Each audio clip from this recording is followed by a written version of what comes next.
السلام علیکم ورحمۃ اللہ وبرکاتہ۔ نحمده ونصلي على رسوله الكريم، اما بعد، رب اشرح لي صدري ويسر لي امري واحلل عقدة من لساني يفقهوا قولي، رب زدني علما، اللهم رب زدني علما، اللهم صل وسلم على نبينا محمد صلی اللہ علیہ وسلم۔ محترم حضرات، جیسا کہ آپ سب کو معلوم ہے کہ ہمارا موضوع چل رہا ہے دین اسلام اور ہماری شادیاں۔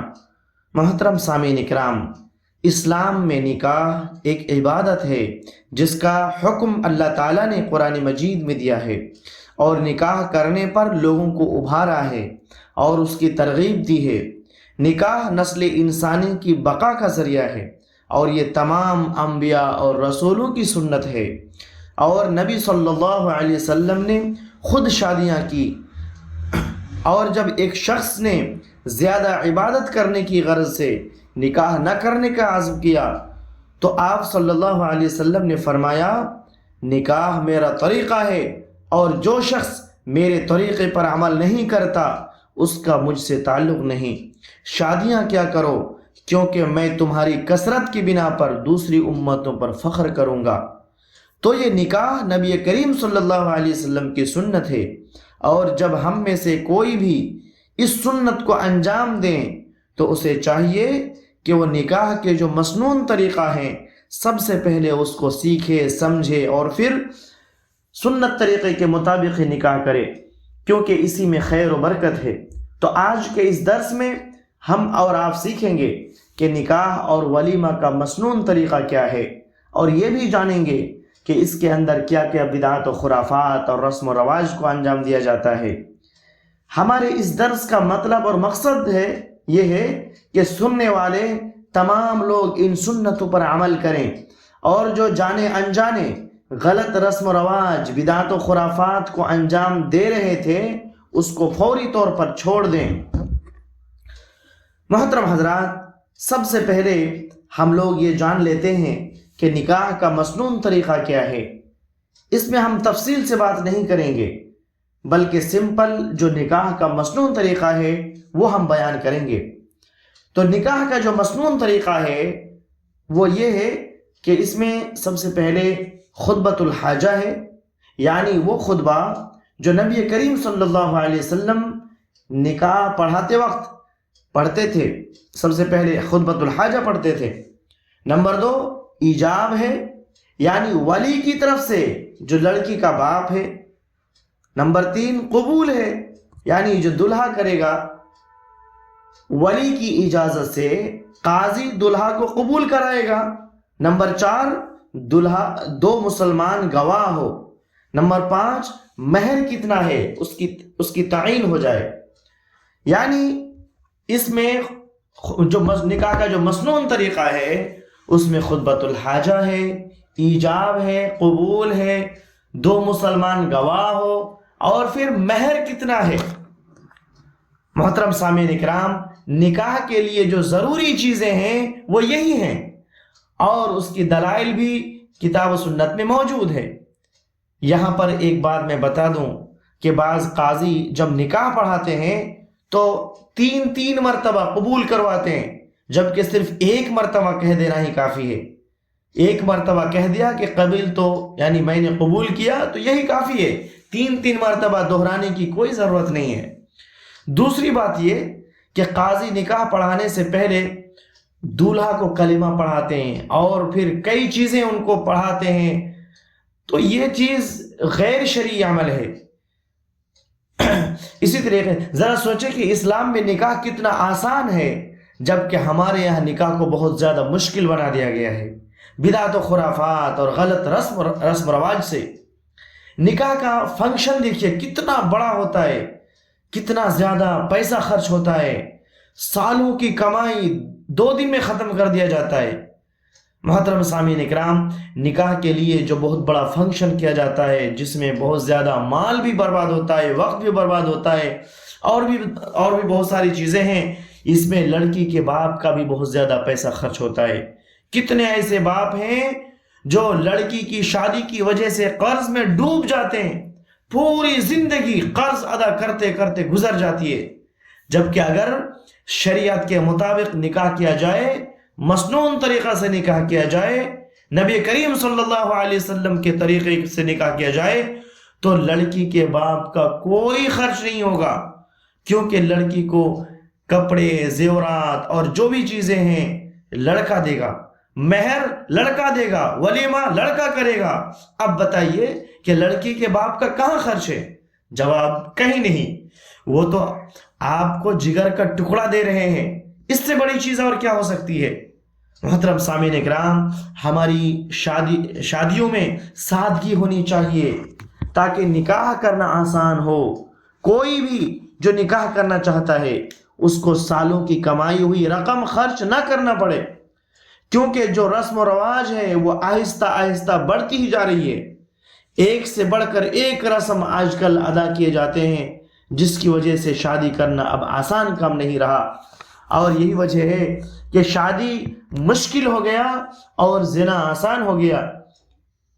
لہذا اگر کوئی شخص ان رسم و رواج کو چھوڑ کر اللہ تعالیٰ کی خوشنودی حاصل کرنے کے لیے سنتوں کے مطابق نکاح کریں گے تو یہ بہت بڑا ثواب کا کام ہوگا۔ آپ کا دیکھا دیکھی اگر دوسرے لوگ بھی ان سنتوں کو اپنانے لگیں گے تو اس کا ثواب ان کو بھی ملے گا اور آپ کو بھی ملے گا۔ اگر کوئی بھی آپ کا دیکھا دیکھی ان سنتوں پر عمل نہیں کرتا تب بھی آپ کو مایوس نہیں ہونا چاہیے، انشاءاللہ آپ کو زیادہ اجر ملے گا۔ بس شرط یہ ہے کہ آپ صرف اللہ کو راضی کرنے کے لیے اور نبی کریم صلی اللہ علیہ وسلم کی اتباع کرتے ہوئے یہ کام کریں۔ لہٰذا ہم سب کو چاہیے کہ بدعت و خرافات کو چھوڑیں اور سنتوں کے مطابق نکاح کریں تاکہ نکاح کرنا آسان ہو۔ محترم سامعین اکرام، صحابہ کرام کتنا سمپل اور سادگی سے نکاح کرتے تھے، اس تعلق سے میں ایک عظیم حدیث بیان کرنے جا رہا ہوں۔ اس لیے میں تمام سامعین و سامعات سے گزارش کرتا ہوں کہ پوری توجہ سے اس حدیث کو سنیں۔ صحیح بخاری حدیث نمبر 5153 میں سیدنا عبد الرحمن بن عوف رضی اللہ عنہ کے نکاح کے تعلق سے یہ حدیث موجود ہے۔ سیدنا عبد الرحمن بن عوف رضی اللہ عنہ بیان کرتے ہیں کہ وہ نبی کریم صلی اللہ علیہ وسلم کی خدمت میں حاضر ہوئے تو ان کے اوپر زرد رنگ کا نشان تھا، تو نبی کریم صلی اللہ علیہ وسلم نے اس کے متعلق پوچھا کہ یہ زردی کیا ہے؟ تو انہوں نے بتایا کہ میں نے انصار کی ایک عورت سے نکاح کیا ہے۔ تو نبی کریم صلی اللہ علیہ وسلم نے ان سے پوچھا اسے مہر کتنا دیا ہے؟ تو انہوں نے کہا 1 گٹھلی کے برابر سونا۔ اللہ کے نبی صلی اللہ علیہ وسلم نے برکت کی دعا دی اور فرمایا اولم ولو بشات، ولیمہ کرو خواہ ایک بکری ہی کا ہو۔ محترم سامعین اکرام، اس حدیث میں ذرا غور کریں۔ مدینہ اس وقت ایک چھوٹی سی بستی تھی اور رسول اللہ صلی اللہ علیہ وسلم اسی بستی میں موجود تھے۔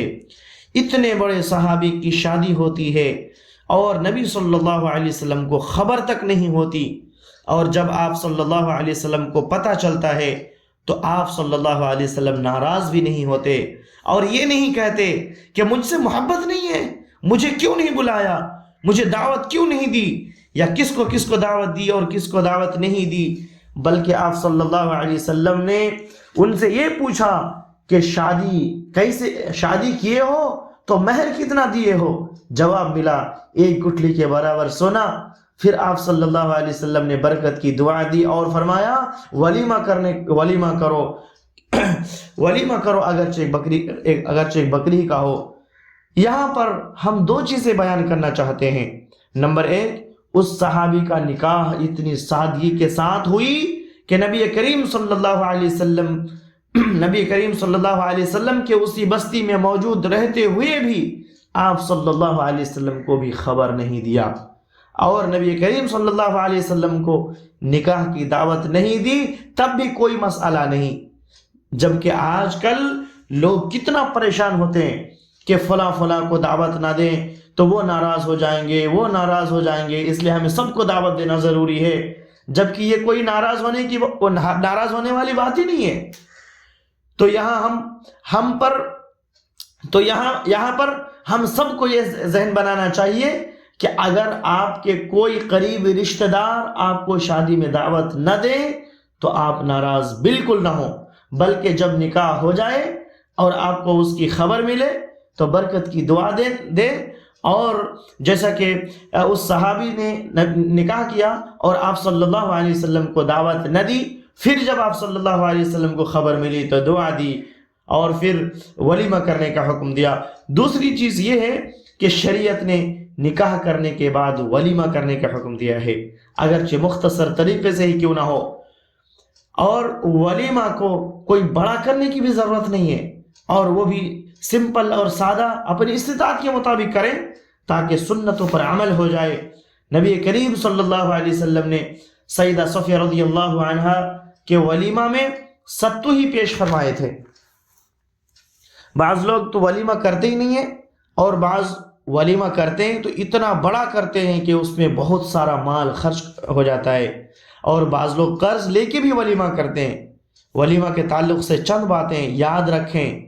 ولیمہ کرنا سنت ہے، آپ اپنی استطاعت کے مطابق ہی ولیمہ کریں اور اس امید سے کریں کہ اس میں ہمیں ثواب ملے گا، اور قرض لے کر بڑھا چڑھا کر ولیمہ کرنے سے اجتناب کرنا چاہیے، اور اس میں کسی طرح کی کوئی ریاکاری اور تعریف سننا بالکل مقصد نہ ہو۔ اسی طرح فضول خرچی اور اسراف سے بھی دور رہیں، کیونکہ یہ عادت اللہ تعالیٰ کو بھی پسند نہیں ہے۔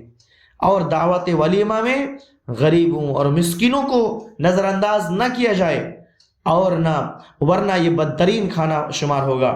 بعض لوگ ولیمہ میں بڑے بڑے لوگوں کو دعوت دیتے ہیں اور غریبوں کو نظر انداز کر دیا جاتا ہے۔ صحیح مسلم میں یہ حدیث موجود ہے، نبی کریم صلی اللہ علیہ وسلم فرماتے ہیں بدترین کھانا ایسے ولیمہ کا کھانا ہے کہ جو اس میں آتا ہے اسے روکا جاتا ہے، اور جو اس میں شامل ہونے سے انکار کرتا ہے اسے بلایا جاتا ہے، اور جس شخص نے دعوت قبول نہ کی اس نے اللہ اور اس کے رسول کی نافرمانی کی۔ محترم حضرات، عام طور پر فقراء و مساکین یا محتاج و ضرورت مند دعوت کو بلا حیل و حجت، شوق اور رغبت سے قبول کر لیتے ہیں، جبکہ انہی کو نظر انداز کر دیا جاتا ہے، اور اہل ثروت مال و دولت والوں کو دعوت دی جاتی ہے جبکہ وہ اسے قبول نہیں کرتے۔ لہٰذا ولیمہ میں غریبوں، مسکینوں، محتاجوں، ضرورت مندوں کو نظر انداز نہیں کرنا چاہیے۔ اسی طرح دعوت ولیمہ میں فواحش و منکرات کا بھی کام ہوتا ہے، لہٰذا ہمیں ان چیزوں سے بچنا بھی بے حد ضروری اور لازم ہے۔ محترم حضرات، اب ولیمہ کے تعلق سے ایک سوال یہ ہے کہ ولیمہ کب کرنا چاہیے؟ بعض لوگوں کے ذہن و دماغ میں یہ بات بیٹھی ہوئی ہے کہ جب تک میاں بیوی کا آپس میں ملاپ و ملاقات نہ ہو ولیمہ نہیں کر سکتے، جبکہ یہ بات بالکل غلط ہے۔ علامہ شیخ صالح الفوزان حفظہ اللہ فرماتے ہیں کہ ولیمہ کے وقت میں بڑی گنجائش ہے، یہ عقد نکاح سے شروع ہو کر شادی کی تقریبات کے ختم ہونے تک رہتا ہے۔ اسی طرح شیخ ابن عثیمین رحمۃ اللہ علیہ سے جب سوال کیا گیا کہ آپ کی کیا رائے ہے اگر ولیمہ عقد نکاح پر یا شادی کی رات کیا جائے، تو شیخ صاحب فرماتے ہیں کہ اگر عادت اسی طریقے سے ہو تو اس میں کوئی حرج نہیں ہے، کیونکہ سنت تو حاصل ہو ہی جاتی ہے۔ معلوم یہ ہوا کہ نکاح اور ولیمہ ایک ہی دن بھی ہو سکتا ہے، اور لوگوں کے ذہن و دماغ میں یہ جو بات بیٹھی ہوئی ہے کہ ولیمہ میاں بیوی کے ملاقات کے بعد ہی ہو سکتا ہے، اس سے پہلے نہیں ہو سکتا، تو یہ بات بالکل غلط ہے۔ اور ایک ہی دن میں نکاح اور ولیمہ میں کئی فائدے بھی ہیں۔ مثلا آج کل لوگوں کے پاس وقت کم ہے، بڑے مصروف رہتے ہیں، اگر ایک دن شادی اور پھر دوسرے دن ولیمہ کیا جائے تو بہت سارے لوگوں کے لیے پریشانی ہوتی ہے، رکنا، وقت دینا اس میں سب کے بس کی بات نہیں ہے۔ لیکن اگر ایک ہی دن میں شادی اور ولیمہ دونوں ہو جائے تو اس میں وقت بھی بچ جاتا ہے، خرچہ بھی کم ہوتا ہے، اور نکاح اور ولیمہ الگ الگ کرنے سے وقت بھی برباد ہوتا ہے اور خرچہ بھی ڈبل ہو جاتا ہے۔ ابھی آپ کے اختیار میں ہے کہ نکاح اور ولیمہ ایک دن کر لیں یا پھر اس کو الگ الگ کریں، جو آپ کو بہتر ہو وہ کریں۔ محترم سامعین کرام، لیکن ہمیں وہ کام کرنا چاہیے جس میں زیادہ فائدہ ہو۔ یہاں پر ایک بات واضح کر دوں کہ چاہے نکاح ہو، ولیمہ ہو اور دوسرے کوئی بھی فنکشن ہو، اس میں اکثر و بیشتر دیکھا جاتا ہے کہ عورتیں بے پردگی کا مظاہرہ کرتی ہیں۔ تو یاد رکھیں کہ کوئی بھی فنکشن ہو، اگر اس میں عورتیں جاتی ہیں تو اس کو چاہیے کہ مکمل پردے کے ساتھ اپنے کسی محرم کے ساتھ جائے، اور خوشبو یا پرفیوم کا بالکل بھی استعمال نہ کریں، کیونکہ آج کل شادی بیاہ میں عورتیں زیب و زینت اختیار کر کے، سج دھج کر، بناؤ سنگھار کر کے، خوشبو لگا کر، بغیر کسی محرم کے شادی بیاہ اور دیگر فنکشن میں حاضر ہوتی ہے، جو کہ سراسر حرام ہے۔ محترم حضرات، ذرا سوچیں کہ نکاح ایک سنت ہے، اب اس کو ادا کرنے کے لیے اگر اس طرح محرمات کا ارتکاب کیا جائے، بدعت و خرافات کو انجام دیا جائے، تو ہماری شادی بیاہ میں خیر و برکت کیسے ہوگی؟ نکاح کے لیے جب سے لڑکی دیکھنے کی بات ہوتی ہے، اس وقت سے لے کر نکاح کے ختم ہونے تک بے شمار رسم و رواج کو انجام دیا جاتا ہے، اور انہی رسم و رواج میں سے ایک رسم نکاح کے 2 یا 3 دن کے بعد بھی ادا کی جاتی ہے، جو بالکل ہی غلط ہے، اور اس کو ہمیں جلدی چھوڑ دینا چاہیے۔ نکاح کے 2 یا 3 دن کے بعد دلہا کو سسرال کی طرف سے دعوت دی جاتی ہے۔ اب وہاں جانے کے بعد ایک ہندوانہ رسم ادا کیا جاتا ہے۔ ہو سکتا ہے کہ ہر جگہ یہ رسم ادا نہ کیا جائے، لیکن کہیں کہیں یہ رسم ادا کیا جاتا ہے جو سراسر باطل رسم ہے۔ وہ کیا ہے؟ وہ یہ ہے کہ دلہا کی سالی دلہا کا پیر دھوئے گی اور بدلے میں اس سے پیسہ لے لے گی۔ اسی طرح دلہا کی سالی دلہا کا جوتا چرائے گی اور پھر دلہا سے پیسہ مانگے گی۔ کبھی آپ نے غور کیا کہ یہ رسم کتنا بدترین رسم ہے؟ اس رسم میں کئی خرابیاں ہیں۔ نمبر 1، یہ کفار کا طریقہ ہے۔ کفار میں یہ سب چیزیں دھڑلے سے ہوتی ہیں، اور اب افسوس کے ساتھ کہنا پڑتا ہے کہ اب مسلمانوں میں بھی یہ چیزیں بے حیائی کے ساتھ ہونے لگی ہے، جو سراسر باطل اور غلط ہے۔ اس میں بے حیائی ہے۔ سالی یہ غیر محرم ہے، بغیر پردے کے وہ دلہا کے سامنے نہیں آ سکتی، غیر محرم کے جسم کو نہیں چھو سکتی، جبکہ وہ اپنے ہاتھ سے دلہا کا پیر دھوتی ہے، جو سراسر حرام ہے۔ محترم سامعین اکرام، نکاح یہ نبی کریم صلی اللہ علیہ وسلم کی سنت ہے۔ ہم ایک سنت کو ادا کرنے کے لیے جاتے ہیں تو 10 بدعات و خرافات اور رسم و رواج کو انجام دیتے ہیں، بے شمار محرمات کا ارتکاب کرتے ہیں، ان چیزوں کا ارتکاب کرتے ہیں جسے اللہ اور اس کے رسول صلی اللہ علیہ وسلم نے حرام قرار دیا ہے۔ تو ذرا بتائیں کہ ہماری شادی بیاہ میں خیر و برکت کیسے آئے گی؟ لہٰذا ہم سب کو اللہ تعالیٰ سے ڈرنا چاہیے۔ اسی طرح ایک اور برائی ہوتی ہے، وہ کیا ہے کہ شادی کے بعد، یعنی جب شادی ہو جاتی ہے اور لڑکا اور لڑکی، دلہا اور دلہن جب پہلی رات گزارتے ہیں، تو اکثر و بیشتر ان کے دوست، یعنی لڑکا کے دلہا کے جو دوست ہوتے ہیں، وہ اس سے بڑی خوشی کی اچھے سے ملتے ہیں، اور پھر اندرونی باتیں پوچھتے ہیں کہ آج رات میں کیا ہوا، پوچھنے کی، ان کی باتیں لینے کی کوشش کرتے ہیں، اور پھر یہ دلہا رات میں جو کچھ بھی اپنی بیوی کے ساتھ ہوتا ہے سب کچھ بتا دیتے ہیں۔ اسی طریقے سے لڑکی سے بھی ان کی جو سہیلیاں ہیں وہ پوچھتی ہیں کہ آج رات میں کیا کیا ہوا، بڑے شوق سے، خوشی سے پوچھتے ہیں، لڑکیاں پوچھتی ہیں اپنے اس دلہن سے، اور لڑکی بھی بتا دیتی ہے۔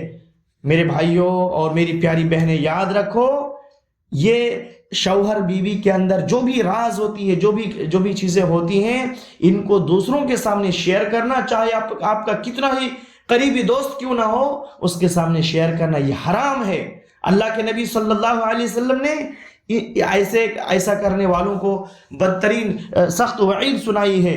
آپ صلی اللہ علیہ وسلم فرماتے ہیں، دیکھیں صحیح مسلم میں یہ حدیث موجود ہے، نبی کریم صلی اللہ علیہ وسلم فرماتے ہیں کہ قیامت کے دن اللہ تعالیٰ کے ہاں لوگوں میں مرتبے کے اعتبار سے بدترین وہ آدمی ہوگا جو اپنی بیوی کے پاس خلوت میں جاتا ہے، یعنی تنہائی میں اپنی بیوی کے پاس جاتا ہے اور وہ اس کے پاس خلوت میں آتی ہے، پھر وہ آدمی اس کا راز فاش کر دیتا ہے، یعنی اپنی بیوی کے ساتھ جو کچھ بھی ہوتا ہے وہ پھر دوسروں کے سامنے بیان کر دیتا ہے، اپنے دوستوں کے سامنے بیان کر دیتا ہے۔ تو اللہ کے نبی صلی اللہ علیہ وسلم فرماتے ہیں کہ قیامت کا دن اللہ کے ہاں لوگوں میں مرتبے کے اعتبار سے سب سے بدترین شخص ہوگا یہ، جو اپنی بیوی کے راز فاش کر دیتا ہے، دوسروں کے سامنے بیان کر دیتا ہے، یا پھر بیوی اپنے شوہر کی باتیں دوسروں کے سامنے بیان کر دیتی ہے، یہ بدترین مرد و عورت ہوں گے۔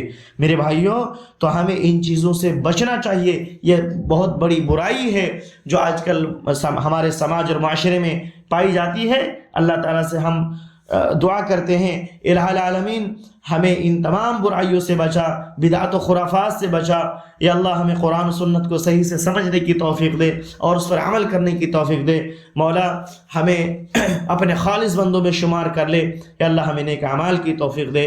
آمین وآخر دعوانا ان الحمد للہ رب العالمین۔ سبحانک اللہم وبحمدک واشہد ان لا الہ الا اللہ واستغفرک واتوب الیک۔ والسلام علیکم ورحمۃ اللہ وبرکاتہ۔